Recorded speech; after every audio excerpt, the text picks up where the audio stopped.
I am broadcasting to you now live from well, not live, but it's live for me because I'm live, but you're not live.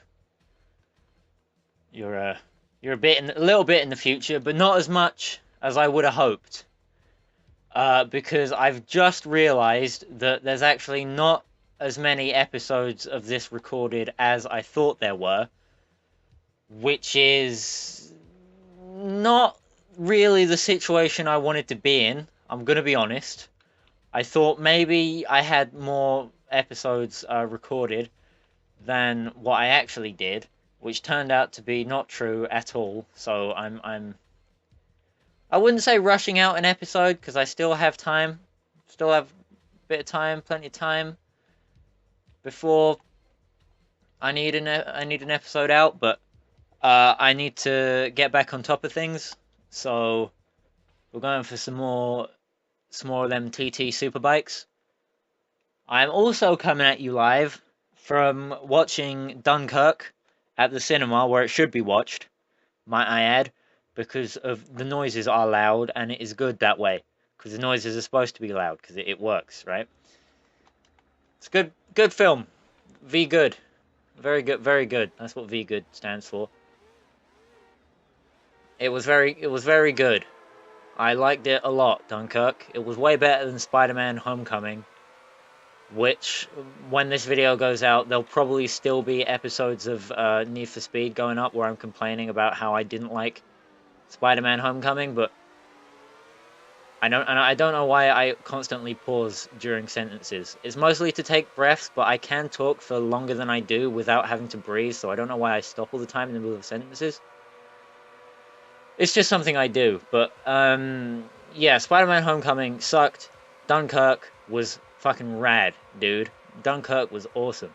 Watch Dunkirk at the cinema. It'll probably still be.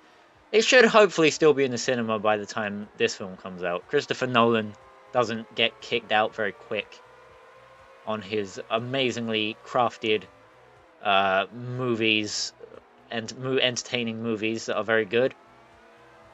And I can't catch up with this Kawasaki, which is going to be awkward because I was kind of hoping to win this one. Either way, I'm not gonna give up. I don't just give up. Not even in highway races where my car is like objectively slower than the other guys, but I still race to the end anyway in the hopes of something happening that will let me win.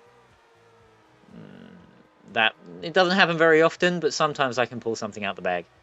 Speaking of highway racing, I bought some new video games today while I was out to watch Dunkirk with the lads. Well, not all the lads, but some of them. At least there were three lads there alongside myself. So there were more than the usual two lads alongside myself. There we go, past him.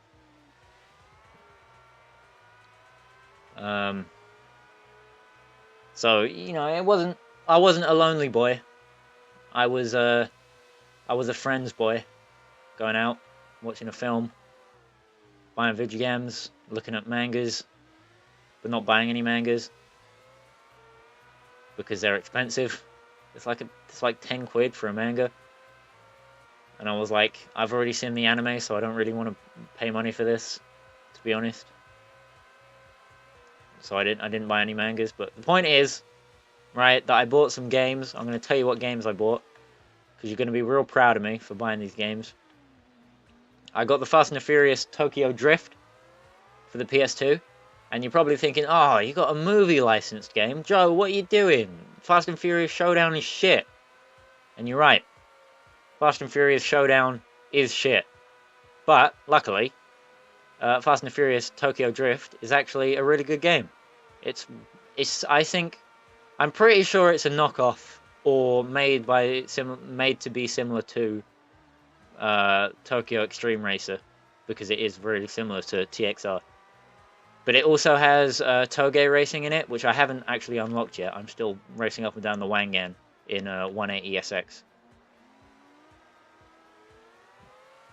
That's underpowered, but level 4 nitrous is really cheap. So You just slap that on the car right from the beginning, and you can pretty much win whatever race you want. So that's a pro tip. Just when you first buy a car, the first upgrade should be maximum level nitrous. And then you can fuck around putting everything else on it. Yeah, it's a good game, actually. I enjoy it. I enjoy what I've played of it so far, because I've only beaten the first team, Daily Driven, and gone up against 1 or 2 Wanderers, which I got completely destroyed by in seconds. You need to not face Wanderers in a starter car that doesn't even have nitrous. I didn't learn to put maximum level nitrous on it until I'd almost completely beaten the first team.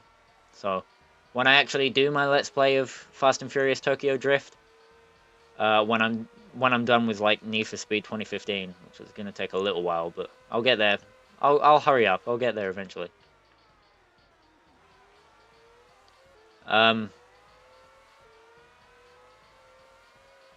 Yeah, it's gonna be good. I know the technique. I bought it from Cash Converters, which is this shop that sells used stuff that's like, it's really a gamble if it's gonna work.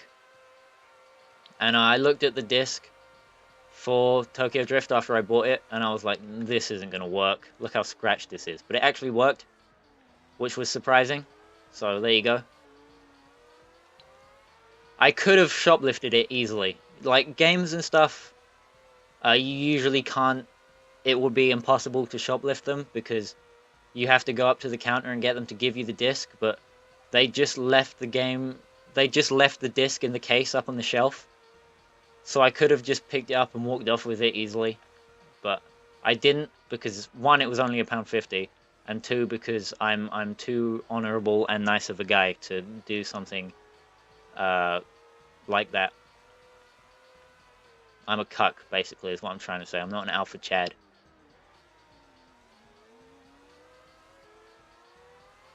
And if I'd have shoplifted it and it didn't work, then I wouldn't be so mad.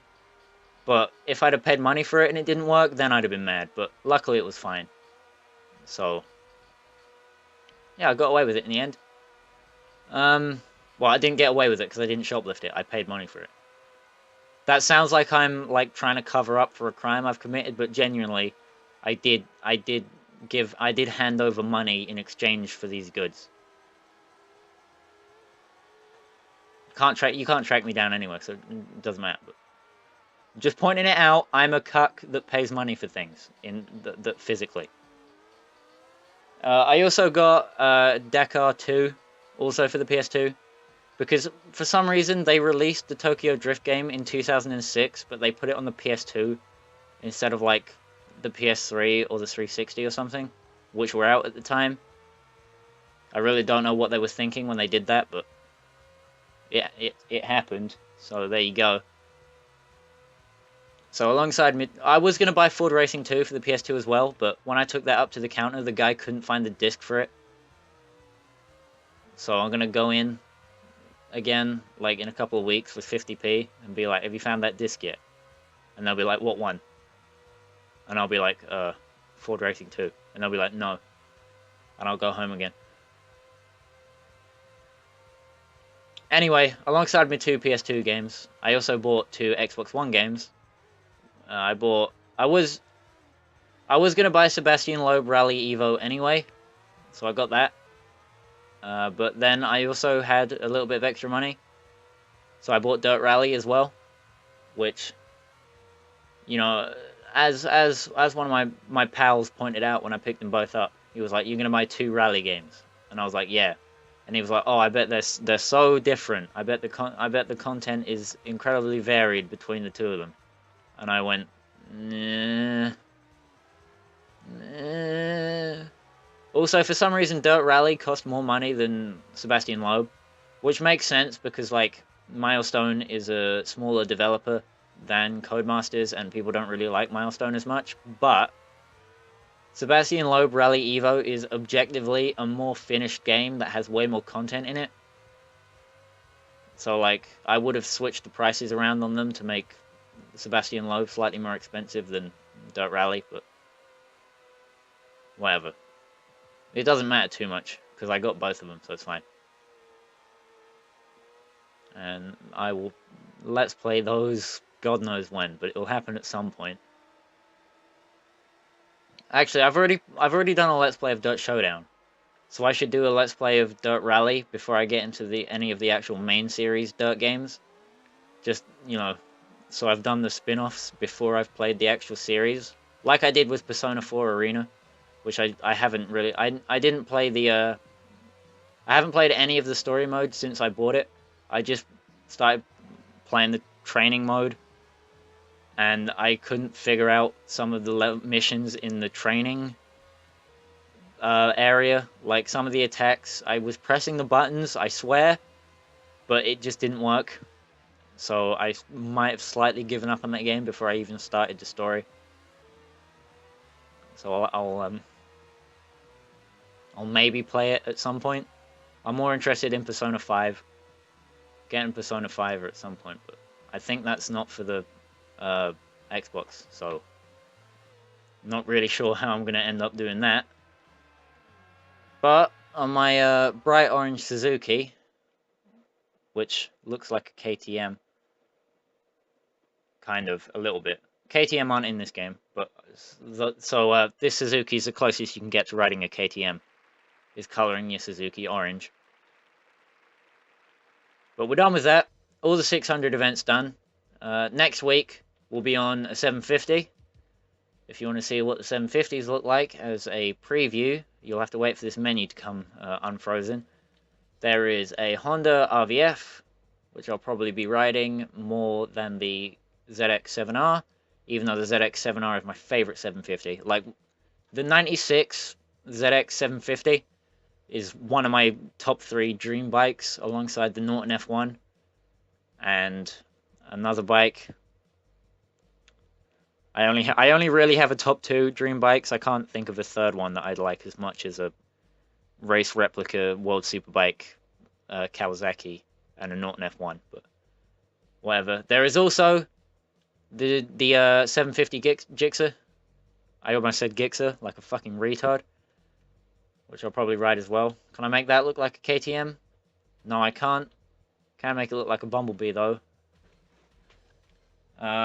Yeah, next week, 750s. I'm going to record them now to make sure I'm on top of everything.